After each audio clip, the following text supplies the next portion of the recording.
Hey guys, I got a request from a couple of you to see the cricket game on the Grandboard 3. I won't go through a lot of detail other than just covering the cricket game. I could do separate videos if you guys want to see some reviews on the other games or maybe details about the board itself. But right now I just kind of wanted to show you the basics of getting started in a cricket game and then what the LED brings to the cricket game. So in the beginning we'll just go into the settings, and in here you can activate the LED, lights up so you know that it's working, and then go back to here and I'll just set up a two-player cricket game.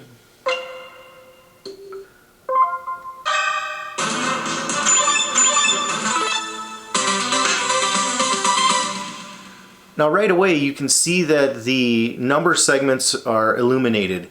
It's not real bright. I actually have quite a few lights turned on in the shop here. It's bright enough that you can certainly see it. If you play in a darker area, it'll seem a little brighter. I like the brightness of it because it doesn't draw my focus down to that number. It's just enough that if I quickly look down there, I can see that the number is illuminated and it's okay to shoot on it. If it's not illuminated, then I know that that segment is closed and I will focus on another one. And one reason I actually kind of like this is because I normally, when I play, have my Android TV box set up and I have a display off to the side. And I do that because I don't like the distractions of the person moving in the background and some of those things. So I really like to be able to kind of stay focused on the board itself. And having the segments illuminated in the cricket game allows you to kind of quickly transition, for example, from the 19 over the 17. And if it's illuminated, then you know it's okay to throw at it. If it's not, then move on to another number. So I like that feature. And a little tidbit about the LEDs. There's actually 3 LEDs behind each number. And those are all multicolored LEDs, and you'll see after I throw the first round that it all lights up with all the different colors. So it definitely becomes brighter depending on what type of a feature you hit. If you hit a 1080 or a hat trick or something like that, you'll see different color schemes. But it's definitely very bright, and especially if you're playing in a basement or somewhere where you have the lights turned off. So to get started, let's just go ahead and throw the typical Randy Big Dog Van Dusen opening round.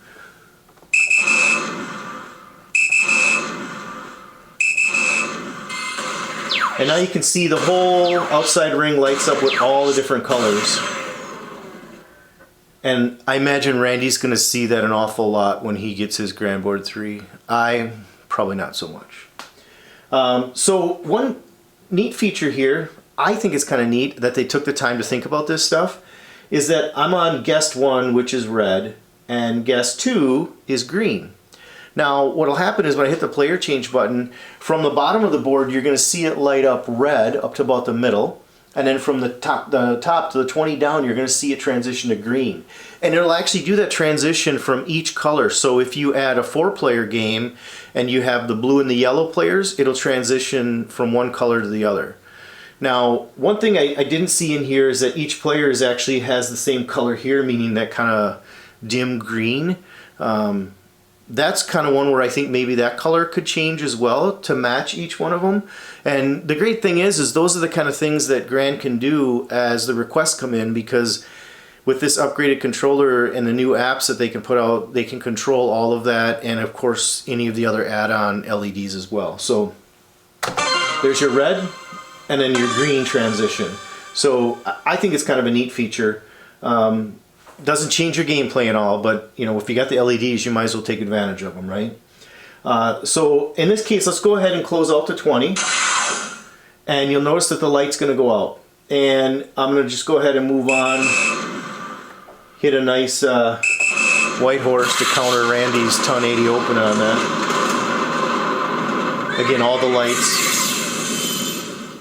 Now it'll transition from green to red in the LED scheme. Now one other note here I want to make is, as I shoot on an open number and I hit the difference between a single, a double, and a triple, it's actually going to illuminate the LEDs on the number and then broadening outward. So if I hit a single 16, you're going to see this light up. If I hit a double 16, it's going to light up to about here. And if I hit the triple, it's going to go from the 11 down to the 19. So first our single, and then our double, and then our triple. Again, not any game changer there, but I like that because if you've been in an environment where you had to turn the volume down or whatnot, and you rely on the visual side of it, it's, especially if you've got kids or you're in an apartment where you don't have the sound turned up real high, you can actually, you know, you throw that dart and you hit it, maybe it was a bounce out and you see it kind of flying through the air and you're like, did I get it? And then when you look, you can see the 1, 2, 3 or the single, and you kind of know right away what you shot. So I think it's just a nice little add-on, not a game changer at all, but a nice little feature. And again, if I hit, in this case, let's just go for 3 into black. Black is a nice purple color, which of course I enjoy. Purple, go Vikings. And that's really about it. There's not too much else that's changed in here. I could see that things could change with the app updates, but that's really about it. The numbers light up. You see them turn off if your number is closed. If you hit a single, you'll have a single LED light up. If a double, it'll light up 1 number over. If it's a triple, it'll go 2 numbers over. Yeah, that's about it. So hopefully that gives you a little sneak peek into the Grandboard 3 cricket games, and I think, I don't know, I like it. I hope everybody else does. And if you don't, if the lights aren't for you, remember, you go back to the title screen, turn it off, and it's like an upgraded Grandboard 2. So you've got the better controller, you're going to have some new features that you can get out of that, and then you don't have to have the LEDs if that's something you're not into. So I think it's going to make everybody happy. The people that wanted the board to stay the same, you're going to be happy. The people that want to see, you know, a different ambiance with the lights and the assistance with the numbers and everything, I think it's going to make those people happy too. So thanks for your time.